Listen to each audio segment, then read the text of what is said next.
What's up, guys? This is Aaron Marshall, aka Intervals, and you are watching Inside the Mosh.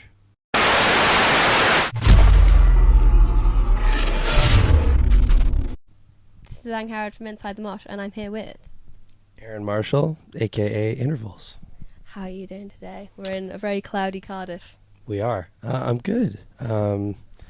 Just finished doing some daily maintenance, restringing guitars, because last night in Birmingham was like, I think the sweatiest show any of us have ever played. Yeah?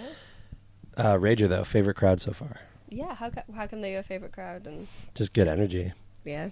Yeah, the UK tends to be really like conservative and polite, like in a show environment. It's like nice to see people go off. It's like you paid money to come to a concert. Like, let me see that you're alive. Yeah, and go for it. Yeah, I can imagine that, because like, there's been moments where like when we lose it, we kind of just go mental, like, and absolutely lose Yeah. it. There's like no in between.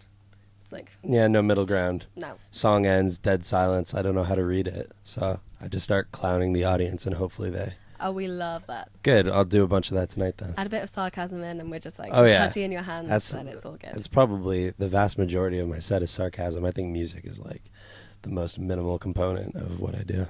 I like that. I've never heard of like a show where it's like a mixture of like, you know, satire and comedy. Yeah, we're just a together. traveling comedic, just group of fools. Yeah, I was just speaking to Pliny, and he said you guys were a bit of a family. we are. I mean, Which at is this quite point, sweet. at this point, we absolutely are. We've spent. I think I've spent more time with Plenty this year than I've spent with my girlfriend. That's really strange. But we've been on the road together for a long time, and we've got a lot more to do as well. We just did a North American headline tour for Intervals, the Shape of Color tour, which was in support of my most recent effort. And it was Plenty's first time in North America, and him and his bass player Simon Grove played for Intervals in North America, and then we're over here doing the same thing, and I'm also playing with Plenty as well, which is amazing. We're playing a lot of notes. We're on stage for a long time every night, and it feels really good. So Yeah, you guys also do like a masterclass kind of thing on this tour with, you know, fans can come and, you know, jam with you guys and Yeah. like, talk music, which must be really quite cool to connect with fans on that kind of a level as well. yes, I'm going to jump into that as soon as we finish. We love it. It's a really nice way to break the day up. Any opportunity we have to sort of offer like an extracurricular type of scenario for people who care to get involved, we love it. I think that that's probably one of the most empowering things about, you know, the state of things in 2016. Like, I think the concept of like, you know, rock starism or whatever, that's not a word, I just made it up. Rockstarism.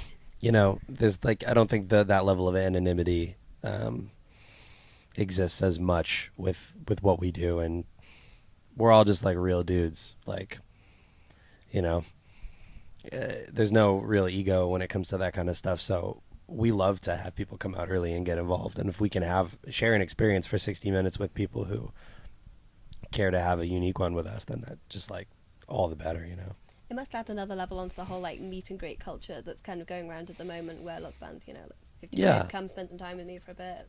It's get sort a of experience, but it's different, isn't it? It's a lot more. yeah, I don't know how to describe it. I don't know how comfortable I am with just a straight up meet and greet unless there's another component to it. I feel like because teaching is such a strong, something that I feel so strongly about, and something that I engage in when I'm off the road, and something that I used in the early days when I started touring heavily to subsidize my living. I feel like this is a better, like, more cool and more involved way to like have that happen, and then roll the meet and greet in at the same time, because we are meeting and greeting with notes, and there's a shared experience, and there's like more to it. It's like a fourth dimension that exists in that. So I like that. Have you had any interesting experiences with fans on those kinds of things? Like, do people start jumping in with ideas? And have you ever had any ideas through these kinds of musical meetings?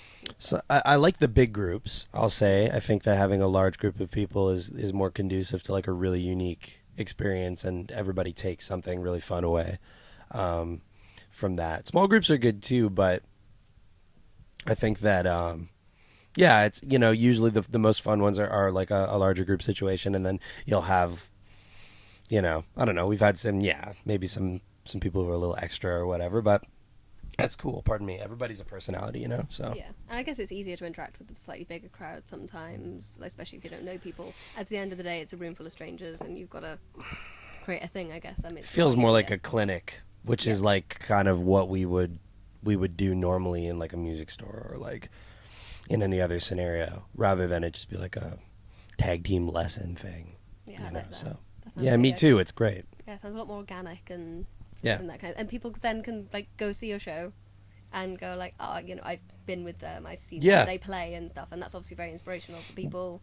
Yeah. Who is there anyone, for example, if you could have been able to do something like that with one of your heroes or a band that you looked up to when you were first learning, is there someone that you would love to get like that kind of masterclass from? It's how I met Misha Mansour. Really? Yeah. I've met those guys a few times. They're amazing. What's it been like working with them? 'Cause Yeah. they're just creatively bubbling over constantly. Well, absolutely. And I mean, that's like how all of this started for me. Yeah. You know, between Misha and Matt, it was like the first people I'd ever seen doing it. And Misha and I had been in contact before we had met through that medium, but it was just a good opportunity to give us both an excuse to get together with a guitar. Yeah. You know, he was in Toronto for, I can't remember if it was either their first or their second time. It's 2009. That's a long way back. We go a long way back, yeah. Thrash and Burn Tour 2009. It was right before they signed to Sumerian. Yeah. And yeah, we met, you know, that day and we hung out, and it wasn't really like we just kind of traded chops and just talked shop, really, which was awesome. And met Matt that day, and that was actually how I ended up meeting Anoop in the early days and how this all really kind of started. You know, they gave me a leg up. My first ever performance with Intervals was supporting Periphery in Toronto with the Human Abstract and Textures and the Contortionist and stuff. And That's a hell of a lineup. yeah, like, it for a was. first one. Oh, absolutely. Yeah. And it was, you know, that's where this all really started to happen. But yeah, that scenario, I mean, just think about that, you know, as a would-be, should-be musician at that age, you know, you come in contact with somebody that you know, that is like, you know, I mean, I would, even then I considered him to be a peer, but, you know, they've laid groundwork in this whole thing for a lot of us. And, you know, we've all been friends for a long time. We toured together in 2014, and, you know, we all still keep in touch. I just saw Matt on this last tour, and, you know, that's just, yeah, it's a sort of a product of that, which is really strange, but it's awesome, you know. Meeting people and opportunities and these experiences are like, it's like the butterfly effect, you know. Yeah, everyone feeding off each other and working That's together. why we're all here. I mean, Pliny and I met in Berlin in 2014 by accident. By accident, really? He was backpacking with his girlfriend, and I was playing with Protest the Hero and Tesseract. I put him on the guest list. We had a beer. He plays Strandberg guitars because he tried mine that night. Wow. 2 years later, we wind up on tour together. Pretty much, we're doing 3 continents: North America, Europe, Australia. That's mental. It's wild, isn't it? 2 years later, you just meet backpacking in Berlin, and Yeah, it's that's been. just how it is. Well, we had a conversation that night. I'm a man of my word. I said, if I ever have the opportunity to bring you to North America, I'm going to do it, and I did it. Wow. Fair play. Fair play. You're a good man to know. I mean, people have paid it forward for me, so Yeah. I want to give a leg up to anybody I can. I feel strongly about him and his music, so. And someone believing in you at that kind of stage when you're just kicking off must mean a lot. We're both independent dudes too. I'm very like outspoken about that stuff. You know, we both are an advocate for that. It's 2016. Like, as cliche as that sounds, it's like there's so much that can be accomplished. Like, anything you're not doing is a byproduct of an excuse. Exactly. You I know, need to live by that more.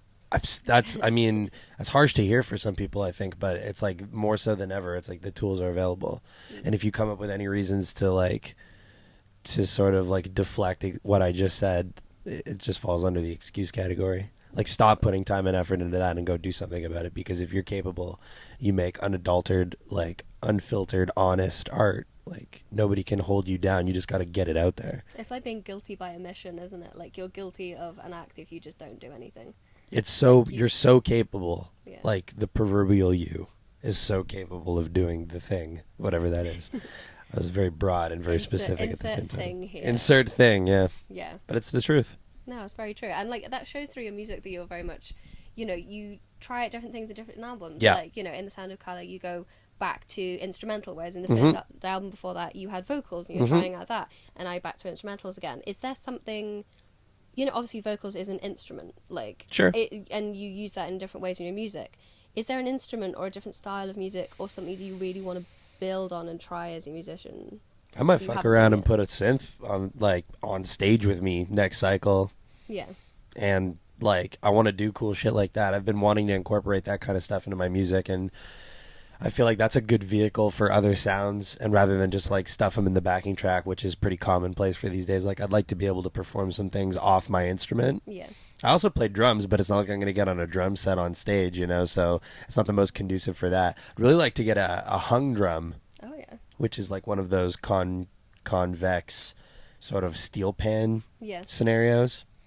That sounds really good. I want one bad. I don't know, I don't know how like realistic it is to tour with something like that, but I might actually screw around and get one of those when I get home too. Give it You a know, go. I just Really bought my go. first analog synth. I'm really fired up on that. I can't wait to get home and start messing with that. And yeah, I'm trying to do some different stuff. I mean, I think by definition, an artist is supposed to shed their skin. I think that that's what this is all about. And I think that it's really ironic that fans of this genre are like the least receptive to change.